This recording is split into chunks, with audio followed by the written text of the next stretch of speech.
I still remember the cafe that day, the faint hum of chatter, the hiss of the espresso machine, the warm smell of roasted beans wrapping around me like comfort. I had gone there just to escape the monotony of work, nothing more. But then she walked in, Clara. Her presence cut through the air as if the whole room had tilted toward her.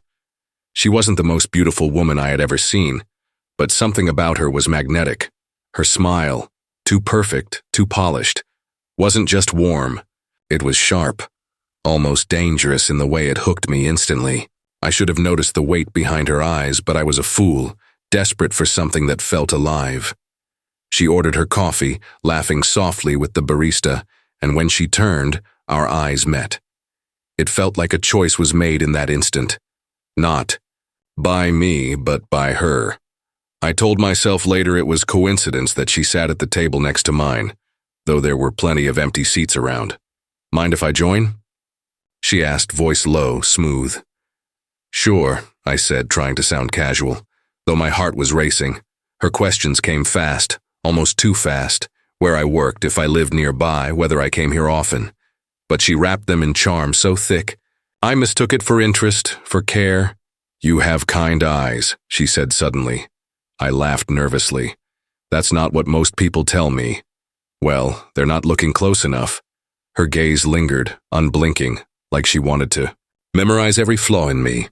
Thought it was flattery, but looking back, it felt more like surveillance. The hours slipped away. I didn't even realize I'd missed 2 calls from my friend until I left. Clara insisted we exchange numbers. I agreed, almost relieved by the intensity. I told myself this was what connection felt like. Fast, undeniable, like falling off a cliff. What I couldn't see then was how deep the fall would go. That night, lying in bed, her smile replayed in my mind, looping like a song I couldn't escape. Sweet, radiant, unforgettable. But even then, hidden beneath the sweetness was the first glimpse of the shadow I would learn to fear. The memory of Clara's smile haunted me for days. It wasn't just her face. It was the way she made me feel. Seen. Wanted. Alive. I found myself staring at my phone, waiting for her messages, replaying our brief conversations as if they carried hidden meaning. When she finally called, her voice slid into my ear like velvet. From then on, everything blurred. 1 date became 3. 3 became a week of late-night drives, stolen kisses, and endless conversations that lasted until dawn. Clara's presence was like fire, too hot, too consuming, but I didn't pull away. I told myself this was love. She whispered promises as if they were secrets only I could hear. You don't understand, Samodi. I've never felt this before. You're the only one who gets me. I wanted to believe it. I needed to believe it. 2 weeks in, she dropped the suggestion as though it were the most natural thing in the world. Why waste time? Move in with me, let's not play games. I laughed nervously. Clara, it's a little soon, don't you think? Her smile faltered for a second, then sharpened. Life is short. If we know, we know. Don't you feel it? 2. I hesitated, but she closed the distance, her hands gripping mine like chains wrapped in silk. Her intensity made resistance feel like betrayal. Within a month, I was packing my things. My friends didn't hide their doubts. Bro, she's moving too fast. Marcus warned me over beers. Women like that, it never ends well. I shook my head. You don't know her like I do. What I didn't say was that I was terrified of losing her. She had woven herself into every corner of my life, and the thought of her absence felt unbearable. Moving in together was like stepping into a dream, and yet there were cracks in the glass I chose not to see. Clara insisted on decorating the apartment entirely her way. My framed photos ended up in boxes, while hers covered every wall. She reorganized my clothes, laughed at my taste, and always had a reason why her way was better. It's not control, she'd say, brushing my cheek with her fingers. It's love. I want us to be perfect. I nodded, silenced by the way her eyes demanded agreement. The passion was intoxicating, but in quiet moments, unease stirred. Still, I pushed it down. After all, wasn't this what love was supposed to feel like? Reckless, unstoppable, all-consuming. At first, living with Clara felt like stepping into the future I thought I wanted. Shared mornings, whispered goodnights, the illusion of forever. But it didn't take long for shadows to creep in. It started small. I'd leave my phone on the nightstand, and when I picked it up later, the screen would be open on my messages. I brushed it off as curiosity. Who wouldn't be curious about the person they loved? But soon it became routine. Clara scrolling, her expression unreadable. "Why didn't you answer Marcus right away?" she asked one night. "I was busy," I replied, confused. "Do I need to explain every text?" Her lips trembled. "You hide things from me, don't you?" The conversation ended with tears soaking my shirt as she sobbed about how all men had betrayed her. My annoyance melted into guilt, and I found myself apologizing even though I hadn't done anything wrong. The pattern repeated itself. If I came home late from work, Clara was waiting by the door. "Traffic?" she asked, her voice light but her eyes sharp. "Yes, traffic," I'd sigh, loosening my tie. "You could have called." "I was driving. Or maybe you were with someone." Her suspicion sank into me like hooks, I argued. But the fights always bent back against me. Somehow I was the one begging her to believe me, promising to do better. One evening, exhausted from the endless cycle, I snapped. "Clara, this is insane. I love you. Why isn't that enough?" Her face hardened, then cracked into wounded despair. "So now I'm insane," she whispered. Tears spilled down her cheeks, and she sank to the floor like her heart had shattered. Sight disarmed me. I knelt beside her, wrapping my arms around her trembling frame. "I didn't mean it," I muttered. I don't know how to make you feel safe." "You can," she whispered into my chest. "If you never lie to me, if you never hurt me, promise me that." "I promise," I said, though the words felt heavy like shackles clicking shut. Her mood flipped in seconds. She kissed me with desperate passion as if the fight had been foreplay. I let myself drown in it, convincing myself this was just how love worked. Messy, intense, imperfect. Yet late at night, when she slept soundly beside me, I lay awake staring at the ceiling. The apartment felt smaller somehow, the walls inching closer each day. The cracks in the glass were there. But I told myself it was only pressure, only passion. Love, after all, was supposed to be demanding, wasn't it? And so I convinced myself that Clara's questions, her tears, her relentless need to know every part of me were just proof of her devotion.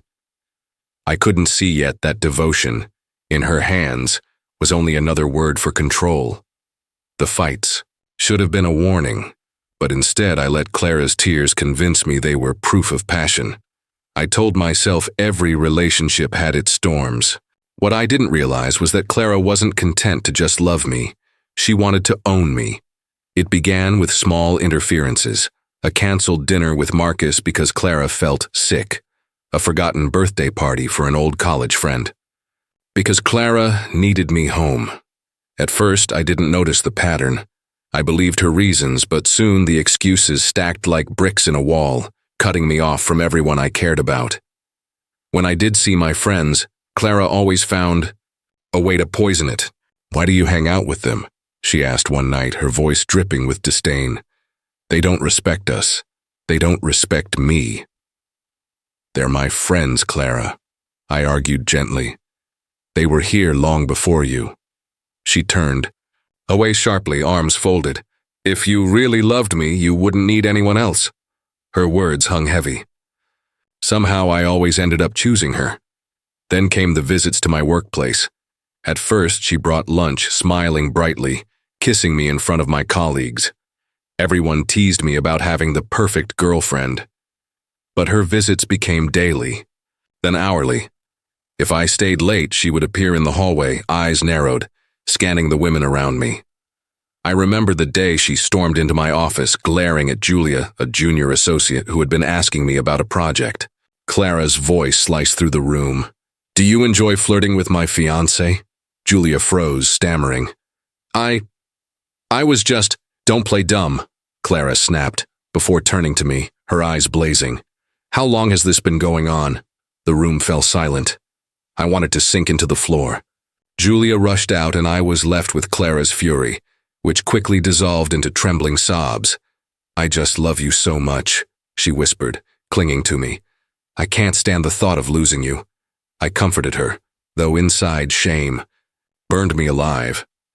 Weeks later, she cornered me in our apartment, her hands clutching mine with desperate strength. "Marry me, Samodi," she demanded. The word demanded was the only truth. It wasn't a question. "Clara, marriage is big. We need time." Time. Her voice cracked, tears streaming down her cheeks. "After everything I've given you, you still doubt me? Maybe you don't love me at all." I panicked, afraid to push her further. "That's not true. Of course I love you." "Then prove it." I heard myself say yes, though my chest felt hollow. As she hugged me, relief flooding her face, I realized the proposal wasn't born of romance. It was surrender, and yet with her arms around me, I convinced myself surrender might be easier than resistance.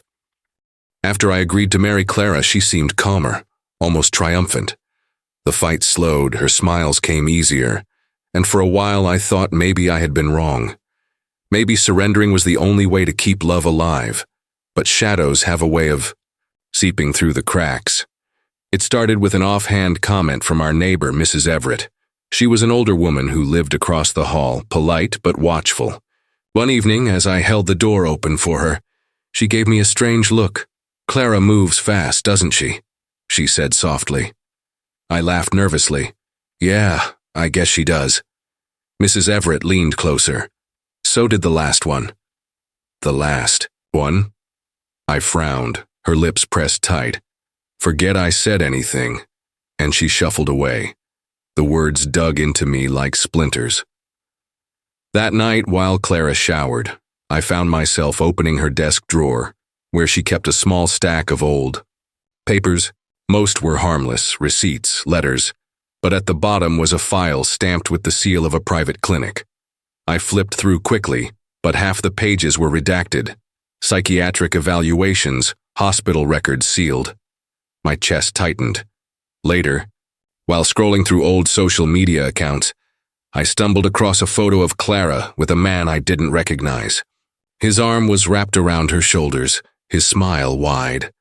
The caption read, "Forever Us." But when I searched his name, Daniel Pierce, there was nothing. No recent activity, no trace. It was as though he had vanished. The questions mounted until I couldn't hold them in. One night, as we sat together, I asked, "Clara, who was Daniel?" Her fork froze midway to her mouth. For a moment, her eyes went cold, then wet with tears. "You went through my things?" Her voice trembled. I found a picture. What happened to him?" Her face crumpled and she burst into sobs. "He left me, Samodi. He destroyed me. And now you're digging it up like I'm not enough for you either."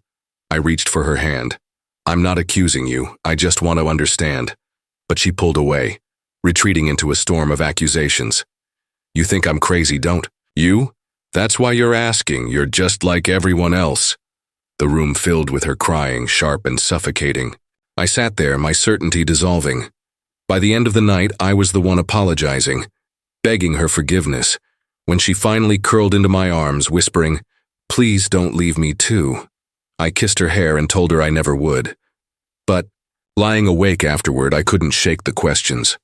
A vanished lover, sealed hospital files, a neighbor's warning. The truth was out there, hidden in the dark. But every time I reached for it, Clara's tears pulled me back, drowning me. In doubt, and I began to wonder if I was losing more than just my freedom. Maybe I was losing myself. After that night of questions and tears, I promised myself I would stop digging into Clara's past. But the cracks were already spreading, and Clara's jealousy was like gasoline waiting for a spark. The spark came. On an ordinary Tuesday, Julia, my colleague, stopped by my office with a report. She smiled politely, nothing more. But Clara appeared at the doorway like a shadow summoned by suspicion. Her eyes darted between us, and in that instant, I knew something terrible was about to happen. What's going on here? Clara's voice was sharp, vibrating with accusation. Clara, I said quickly, standing. This is just work. Julia was dropping off, but Clara was already moving. She lunged at Julia, shoving her so hard she stumbled against the desk. Julia gasped, clutching her arm as Clara's nails raked across her skin. You think you can steal him from me? Clara screamed, her face twisted with rage. Stop it! I grabbed Clara, pulling her back, but she fought like a wild animal. Julia was crying, trying to push past us, when Clara snatched a heavy glass paperweight and raised it high. For a split second I saw intent in her eyes. Cold, merciless intent. I ripped the paperweight from her hands as Julia bolted out of the room. Clara collapsed to the floor, sobbing, shaking violently. Within minutes, security rushed in, followed by the police. Julia, pale and trembling, pointed at Clara, explaining what had happened. I thought it was over, that Clara would finally face consequences, but she changed everything with a single performance. I was scared, Clara whimpered, clutching her arms as though she were the victim. She cornered me, she threatened me. I just defended myself. The officers looked at me for confirmation. My mouth went dry. Julia insisted otherwise, but Clara's tears filled the room, her trembling convincing enough to blur the truth. By the end of the questioning, Clara walked free. Julia left in silence, her eyes burning with betrayal, not just at Clara but at me for saying nothing. That night, Clara curled into me, whispering, "You'll protect me, won't you? You won't let anyone take me away." I nodded, though. Inside, dread coiled like a serpent. I had seen the truth in her eyes, even if the police hadn't. Clara wasn't just jealous. She was dangerous. And for the first time I realized the woman I had promised forever to might not just ruin my life, she might end it. After the incident with Julia, I thought Clara would feel shame, maybe even remorse. Instead, she twisted the story until even I started doubting my own memory. If you hadn't smiled at her like that, none of it would have happened, she whispered one night, her head resting on my chest. I didn't, Clara, I was just being polite. Her eyes flicked up, glistening with hurt. You never see it, do you?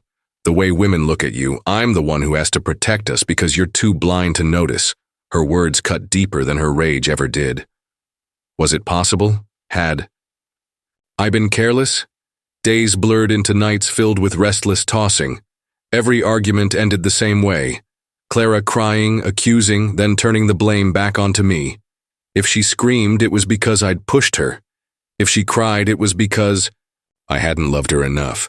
If she lashed out, it was because I'd made her feel unsafe. You don't understand how much I suffer for you, she said one evening, her tears soaking my shirt. Do you want me to be the next one who disappears? Is that what you want? Her words jolted me. The next one who disappears. I remembered Daniel, the vanished boyfriend, but I swallowed the thought. She knew how to strike at my deepest fears. Soon I stopped questioning her. I stopped calling my friends. I stopped sleeping. I would lie awake staring at the ceiling, her breathing steady beside me while my mind raced in circles. Maybe it really was me. Maybe I was the problem. But the breaking point came when I finally found the courage to suggest leaving. Clara, I said quietly one morning, maybe we need some space, just a little time apart. Her expression froze. Then a smile crept over her face, brittle and terrifying. Space? She repeated. You think you can leave me? Clara, Her hand tightened on my arm, her nails digging in. If you ever walk away, I'll tell them everything, the things you've said, the things you've done. Do you really think anyone will believe you over me? Fear slammed into me like a fist. She knew my secrets, the doubts I'd confessed in weak moments, the frustrations I'd whispered after fights. She could twist them into daggers. That night, I lay awake beside her, trapped between guilt and terror. Clara had convinced me of one truth. I was no longer just her partner. I was her prisoner. The threat Clara made lingered in my mind like smoke that wouldn't clear. I became quieter, more careful with my words, afraid of giving her new ammunition. But silence didn't bring peace. It only deepened the unease. One rainy evening as I left the office, a man was waiting near the steps. He wore a gray coat, his expression calm but purposeful. "Samodi Fonsek?" he asked. "Yes." He extended a badge. "Detective Daniel Crow. Mind if I ask you a few questions?" The name hit me like a jolt. Daniel. For a second I thought of the missing man from Clara's photos, but this was someone else.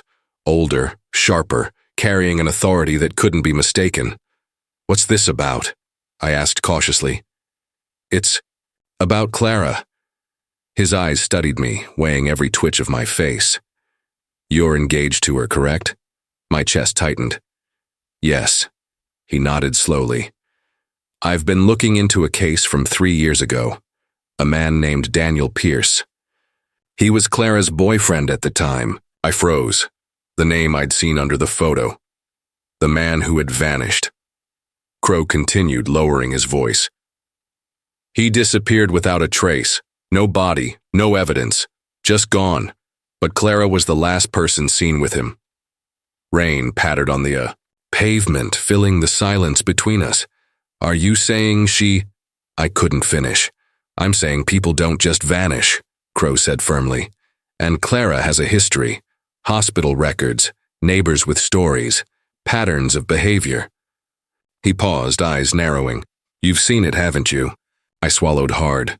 The memory of her rage, her tears, her threats flooding back. "I don't know what you're talking about," I lied, though my voice cracked. He handed me a card. "When you do, call me. Before it's too late." I tucked into my pocket, my hands shaking. On the drive home, every streetlight seemed to flicker like a warning. By the time I reached the apartment, dread sat heavy in my chest. Clara greeted me with a kiss, her smile bright, almost too bright. "You're late," she said softly. I forced a smile. Traffic. As she turned to pour us wine, I felt the card burning in my pocket. The detective's words replayed in my mind. "You've seen it, haven't you?" Yes. I had. And worse, I knew now what it meant.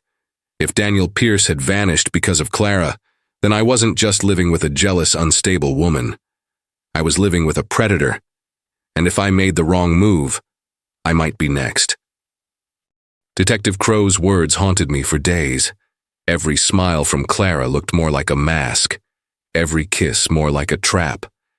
I couldn't live like this anymore. The thought of Daniel Pierce's disappearance gnawed at me. I refused to be next. So, one night I decided I would leave her.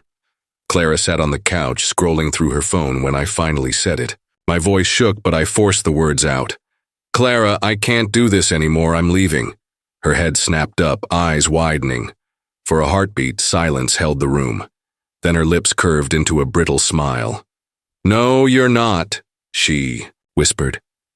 "Yes, I am." The smile cracked. "You promised me forever, Samodi. Forever." Her voice rose, trembling with rage. "You think you can walk away after everything I gave you?" I stood my ground. "This isn't love, Clara. It's prison." Her face twisted, and suddenly she was on her feet, grabbing the kitchen knife from the counter. The blade gleamed under the light as her chest heaved. "If you leave me," she hissed, "we both die. I'd rather see us dead than apart." Fear surged through me. "Put it down, Clara, please." She advanced, tears streaming, laughter breaking through like cracks in glass. "You don't get it, do you? If I can't have you, no one can." I backed toward the door, my pulse thundering. Then she lunged. I grabbed her wrist, struggling, the knife flashing dangerously between us. Furniture toppled, glass shattered. Her screams filled the apartment, raw and unhinged. In the chaos, I shoved her away. She stumbled, hitting the corner of the table. The knife slipped from her hand and clattered to the floor. For a moment, everything stilled. Clara lay gasping, her eyes wide with shock. Blood pooled beneath her where the table had struck her side. I stood frozen, chest heaving, the weight of what had happened pressing down on me. The perfect smile I had fallen for was gone. In its place lay the wreckage of love turned nightmare, and as sirens wailed in the distance, drawing closer, I knew nothing would ever be the same again. The sirens grew louder until red and blue lights painted the walls of the apartment. I stood motionless as officers burst in, their shouts muffled by the ringing in my ears. Clara was still on the floor, blood seeping through her dress, her lips curled into a faint, delirious smile. Even in that moment, she looked at me as if I belonged to her. The police swarmed. Questions flew, hands pulled me back, but I barely registered any of it. My world had collapsed into fragments of glass and screams. Later, I learned that Clara survived. She was arrested at the hospital, charged with assault with attempted murder. But the headlines painted her differently. The obsessed fiancé, the woman who couldn't let go. Reporters circled the story like vultures, turning our nightmare into spectacle. Detective Crow visited me after the arrest. He placed a file on the table. Inside were photos, reports, names, evidence of Clara's past. Daniel Pierce's case resurfaced, stronger now with her latest violence. "You were lucky," Crow said, his tone heavy. "Most men weren't." Lucky. That word echoed bitterly in my mind. Was surviving her love really luck? The documentary crews came months later, their cameras capturing every detail of the wreckage. They asked me to recount the beginning, the smile, the whirlwind romance. I told them the truth, how I mistook control for passion, how I confused fear with devotion. On screen, Clara appeared in flashes, her laughter in old videos, her courtroom glares, her tearful pleas. The world argued over her. Was she sick or sinister? Victim or villain? Some pitied her, others despised her. But for me, the answer was simpler. Clara had been both my greatest desire and my deepest terror. When the documentary aired, strangers debated in living rooms, on social media, in cafes. Everyone had an opinion about Clara Fonsek, about me. But none of them knew what it was like to lie awake at night, still hearing her voice whispering, "If I can't have you, no one can." The credits rolled, the story packaged as entertainment. But I was left with scars no camera could capture. She wasn't just every man's nightmare, she was mine. And surviving her didn't feel like freedom. It felt like a sentence I'd never escape.